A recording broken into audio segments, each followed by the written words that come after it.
በዚያ ቅዝቃዜ በነገሰበት የታህሳስ ምሽት የቱርክ ጎዳናዎች በድንገተኛ አደጋ ተናወጡ። መኪናው ሙሉ በሙሉ ተሰባብሯል። የከባድ አደጋው ምስሎች በማህበራዊ ሚዲያ ላይ እንደ ሰደድ እሳት ሲሰራጩ በሺዎች የሚቆጠሩ አድናቂዎቹ ልብ በፍርሃት ቆመ። በአደጋው ቦታ ላይ የተገኙ ሰዎች በሕይወት አለ ወይ ሲሉ በጭንቀት ይጠያየቃሉ። እርሱ ግን ድምፁ ጠፍቷል። ያ ታላቅ ተዋናይ በለልጄ ድራማ ላይ በፍልስፍናና በጀግንነቱ የብዙዎችን ልብ የገዛው በተለይም በኢትዮጵያ በቃና ቴሌቪዥን ከተላለፈ በኋላ በሚሊዮን የሚቆጠሩ አድናቂዎችን ያፈራው ዙልፊከር ወይም በእውነተኛ ስሙ ጄሊል ናልቻካን በዚያች አሰቃቂ ምሽት በርግጥ ምን ገጠመው? እስከ ቪዲዮ ፍጻሜ አብራችሁን ከቆያችሁ የመኪናውን አደጋ እውነተኛ ዝርዝር መረጃ እናቀርብላችኋለን። እናንተ ለአንድ ሙያ ሙሉ 7 ዓመታታችሁን አባከናችሁ። ከዚያስ ግን አንድ ቀን ሁሉንም ነገር ትታችሁ ብትወጡ ምን ታደርጋላችሁ? በጣም ብዙ ጊዜያችሁ ስለባከነ ብቻ የተደላደለውን መንገድ ትቀጥላላችሁ ወይስ በልባችሁ ውስጥ የተቀመጠውንና ሊጠፋ ያልቻለውን ትልቅ ህመም ለመከተል ስትሉ ሁሉንም ነገር አደጋ ላይ ትጥላላችሁ? በዛሬው ቪዲዮአችን ላይ ስለ ጄሊል ናልቻካን የፍቅር ህይወት፣ ስለ ሀብት መጠኑ፣ በልጅነቱ ያደገበትን የኢኮኖሚ ሁኔታ፣ ለመጀመሪያ ጊዜ የተቀበለውን የትወና ክፍያ እንዲሁም በለልጄ ድራማ ላይ የቅርብ ወዳጁ ከወንድሙም በላይ የነበረው ሰፈር ወይንም ካምቦላት እርከን አርሰለን ከዚህ ዓለም በሞት ከመለየቱ በፊት ለመጨረሻ ጊዜ የላከለትንና በሐዘን ተሰብሮ ምን አደረግኩ ወንድሜ ብሎ ያሰማውን ልብ የሚነካ የእንባ መልእክት በዝርዝር እናቀርብላችኋለን። ታዲያ ከመጀመራችን በፊት ቻናላችንን ሰብስክራይብ ማድረግ፣ ቪዲዮውን ደግሞ 1001 ላይክ በማስገባት የደውል ምልክቷን መንካት እንዳትረሱ። ታሪኩ አሁን ይጀምራል። Durdurduk arkadakini. Ben şeyden nasıl? Gusül abdesti almayın. ጄሊል ናልቻካን ሰኔ 10 ቀን 1978 እንደ አውሮፓውያን አቆጣጠር በሲቫስ ቱርክ ተወለደ። ያደገውም ሀብታም ባልሆነ ነገር ግን የተረጋጋና እውነተኛ የቤተሰብ ፍቅር በተሞላበት መካከለኛ የኑሮ ደረጃ በሚባል ደረጃ የሚኖሩ የቱርክ ቤተሰብ ውስጥ ነበር። እናቱ የትምህርት ቤት መምህር የነበሩ ሲሆን አባቱ ደግሞ የኤሌክትሪክ ቴክኒሽያን ነበሩ። አንድ ነገር ሲበላሽ አባቱ ይጠሩ ነበር። አንዲት ታናሽ እንደ ነፍሱ የሚወዳት እንደ ሚስቱ እንደ እህቱ እንደ እናቱ እንደ ሁሉም ነገር የሚያያት ታናሽ እህት አለችው። ከልጅነታቸው ጀምሮ ዝናን ከሚያልሙ ሰዎች በተለየ መልኩ የጄሊል ወይንም የዙልፊከር የቀደመ ህይወት እጅግ በጣም ቀላልና የተዋበ ያማረ ነበረ። ወላጆቹ እርሱ አስተማማኝና የተረጋጋ የወደፊት ህይወት እንዲኖረው ይፈልጉ ነበረ።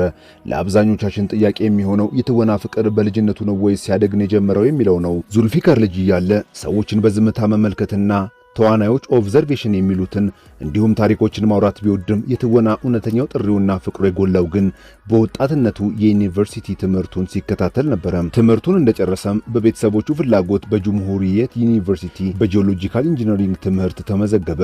በዚህም ትምህርት ውስጥ ሙሉ 7 ዓመታትን ሲያጠና ሲለፋ አሳለፈ። ነገር ግን በውስጡ የነበረው የትወና ፍቅር እያደገ በመምጣቱ ከ7 ዓመታት በኋላ ግን ይህንን ስሜቱን ሊታገሰው አልቻለም። ኢንጂነሪንጉን ወደዚያ ትቶ ወደ ኢስታንቡል ተጓዘ። በሚማር ሲናን አርት ፋይን ዩኒቨርሲቲ የቲያትር ክፍል ገብቶ ትወናን በጥልቀት ተማረ። ወደ ፊልምና ወደ ድራማው ኢንዱስትሪው የገባው በቲያትር ቤቶችና በትናንሽ የቴሌቪዥን ማስታወቂያዎችና ፊልሞች ላይ መስራት በመጀመር ነበረ። ለመጀመሪያ ጊዜ በቲያትርና በትናንሽ ድራማዎች ላይ በሰራበት ወቅት የተቀበለው ክፍያ እጅግ በጣም አነስተኛና ጥቂት ሌሪዎች ብቻ የነበረ ሲሆን በኢትዮጵያ ስናሰላውም ከ10,000 የማይበልጥ ብር ነበር የተከፈለው። የዛሬውን ስኬቱን ለመገንባት በችግርና በትግል ውስጥ አሳለፈም። ዙልፊከር በርካታ ድራማዎች ላይ ቢታይም በኢትዮጵያ በቃና ቴሌቪዥንም ጭምር ከፍተኛ ተወዳጅነትን ያተረፈው ፖይራዝ ካራይል ወይንም በለልጄ ድራማ ላይ የዙልፊከርን ገጸ ባህሪ ሲጫወት ነበረ።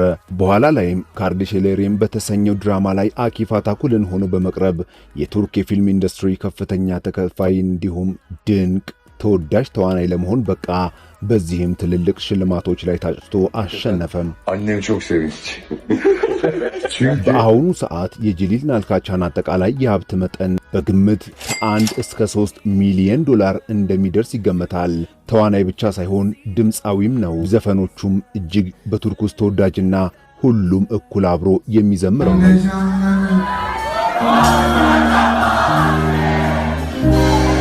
ስለ ፍቅር ህይወቱ ከተነሳ ጄሊል የግል ህይወቱን እጅግ ሚስጥራዊ ማድረግን ይወዳል።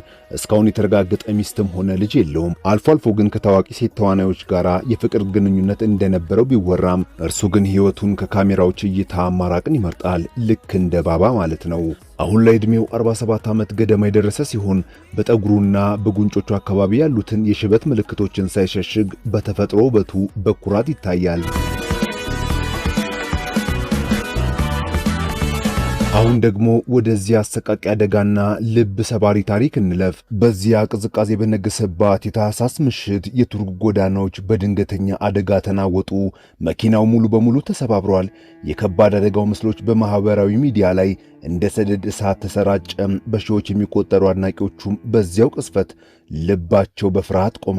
በአደጋው ላይ የተገኙት ሰዎች በሕይወት አለ ወይስ የለም ሲሉ በጭንቀት ተጠያየቁ። እርሱ ድምፁን አጥፍቷል። ያ ታላቅ ተዋናይ። በእርግጥ ሚዲያዎች ነገሩን አጋነኑት እንጂ የሆነውስ እንደዚህ ነበረም። የኢስታንቡል ጎዳናዎች በጭጋግ ተሞልቶ ነበረ። ነገር ግን ጊዜው ምሽት ነበረ። ጭጋጉ ከምሽቱ ጋር ተደማምሮ ለእይታ እጅግ አስቸጋሪ ሆነ።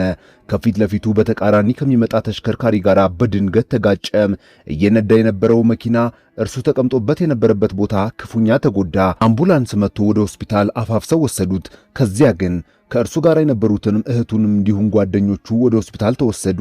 ነገር ግን ዙልፊከር ደህና ነኝ፣ ፈጣሪ ይመስገን፣ አሁን ቤቴ ተመልሻለሁ ሲል ለተጨነቁ አድናቂዎቹ ከዝምታው በስተጀርባ ኧረ አንድ ነገር በል ሲሉት ወጥቶ መልእክቱን እንዲህ ሲል አስተላለፈም። Biraz geçirdik. İklim koşulları sebebiyle karşıdan gelen kardeşim. ነገር ግን ከዚህ አደጋ በላይ የጄሊልን ልብ የሰበረው አሳዛኝ ክስተት ደረሰም። በፖይራዝ ካራይል ወይም በለልጄ ድራማ ላይ ሰፈርን በመሆን የሚታወቀውና በሕይወትም የቅርብ ወዳጁ ከወንድሙም በላይ ወንድሙ የሆነው ተዋናይ ካንቦላት ጎርከም አርሰላን በድንገት በልብ ድካም ምክንያት ከዚህ ዓለም በሞት ተለየ።